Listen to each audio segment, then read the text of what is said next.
Hey, and happy Thursday, Friday Eve, right? I almost did not record today. I was going to just post the content that I had prepared, but I realized that sometimes we just need a energy boost, and I'd had a very weighty morning. Took me a minute to realize what shifted because I had my usual early rising quiet time. I love the weather right now. So I walk outside in the mornings. I have my prayer walk. Sometimes it's music, sometimes it's a podcast. And then, I don't know, 11 ish. Have you ever hit that slump and you just need to take a nap? You need to slow down. I don't drink coffee. I don't drink energy drinks. I never have. That's never been my thing. It's typically water. Um, Tea. Dr. Pepper used to be my drink of choice, but some years ago I stopped drinking that. Anyway, anywho, I went home and took a nap and just needed to reset. And here I am. Well, I've been here a little while. So I want to go ahead and record day 4 because I missed yesterday. I had meetings all day, all day, all day. One of those days, all day, but a good day, productive day, but just a long day. So I'll go and record day 3 and it'll be available on YouTube. But I want to really talk today about positioning without performing and what that means, because this has one of my favorite stories in it as we look at positioning today without performing. We're moving from leading steady to leading strategic, right? And I'm staying in the five voices space all this week because Five Voices, I told you, has been a game changer for me. And one of the things it allowed me to see is based on how we're wired, right? Our voice order. Some of us are better positioning ourselves, showing up for ourselves, speaking up for ourselves based on how we're wired. And that wasn't necessarily my strength, but I'm grateful to have people around me who helped me work through that. So there's a difference between performing and positioning. And many high capacity, highly credentialed women have mastered performance. You deliver, you exceed expectations, you solve problems, you carry responsibility. But performing alone does not guarantee visibility, promotion, pay increase. We can do the work, right? Visibility is not ego, it's really alignment. And so I want to talk today about how do you align yourself positionally to be visible, right? To be in the place to be promoted. Because the truth is, opportunities don't just go to the most competent person. And I smile saying that because we know that. We see it all the time. I can recall people being brought in my engineering career who weren't as competent, right? I can recall other positions where people were brought in or promoted, and then I had to be the one to train them. So opportunities don't just go to the most competent person, they go to many times the most visible, competent person. We can be competent, but hiding in the background. We could be credible, but never speak up in the spaces where we need to speak. And that's where many leaders, they get stuck. So, after working with women in corporate spaces and nonprofits and executive teams, I've noticed something. I've noticed that many times women assume if I do excellent work, it will speak for itself. And sometimes it does speak for itself. But organizations are complex systems. Boards don't see everything, senior leadership doesn't observe every win. In meetings, you can't talk about every person. Decision makers rely on what's presented to them, and there's typically a time constraint to do that. So, how then do you become visible, right? When you position yourself without feeling like you're hustling and wearing yourself out? So the question becomes, are you intentionally communicating your value? And this one hit me hard, like it was like hit me in the chest. Are you intentionally communicating your value, or are you assuming that someone else will? Like, is someone else going to go in the room and present who you are and what you're doing and what you've accomplished? Or have you been trained on how to do that? And I'll share a story a little later. 5 voices allowed me to be able to see again how I was wired. And whether you realize it or not, your voice affects how you position yourself, right? I love this. And I'll say at this point, if you want training for your team, you're like, oh my goodness, Chandra, this is resonating. You can reach out to me. You can reach out to a colleague. If you go on Giant Worldwide site, this is what I love. There are thousands of us.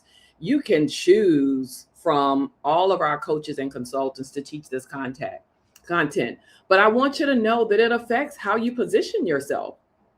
If you're a nurturer, you may highlight team wins, but minimize your own contribution. Guilty. Always promoting the others, always cheering them on, always putting them before the bosses, their accomplishments, but not myself, right?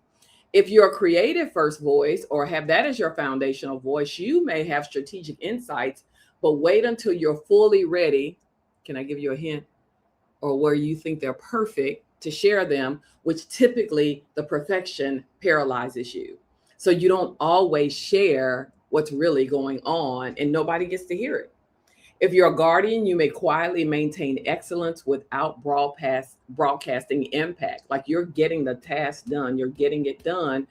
But because of the way you get it done, many times people don't understand the impact. If you're a connector, you may elevate others and forget to articulate your own influence. Again, we're great cheerleaders.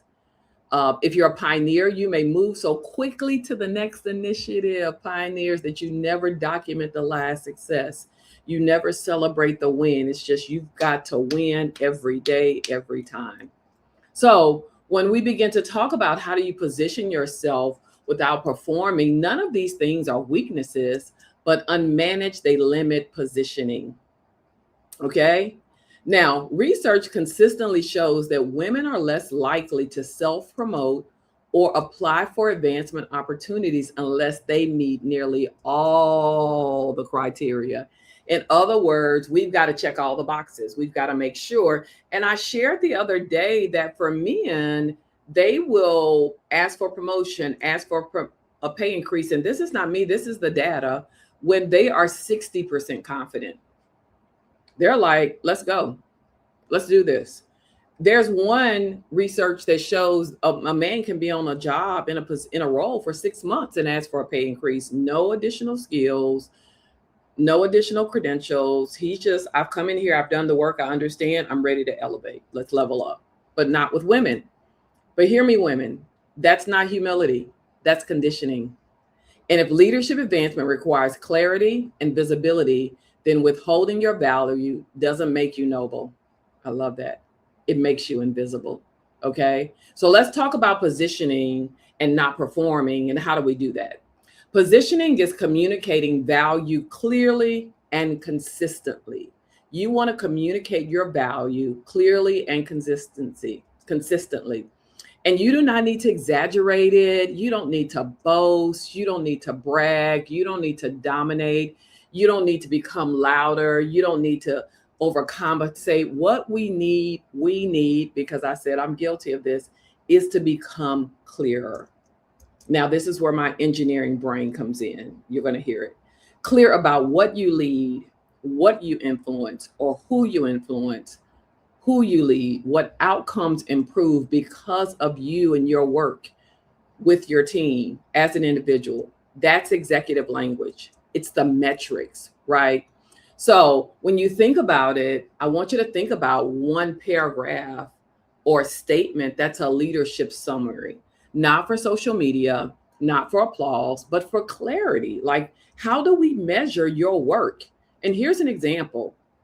In the past 12 months, I led a cross-functional team of 18 to restructure our client onboarding process, resulting in a 22% reduction in turnaround time and increased client retention.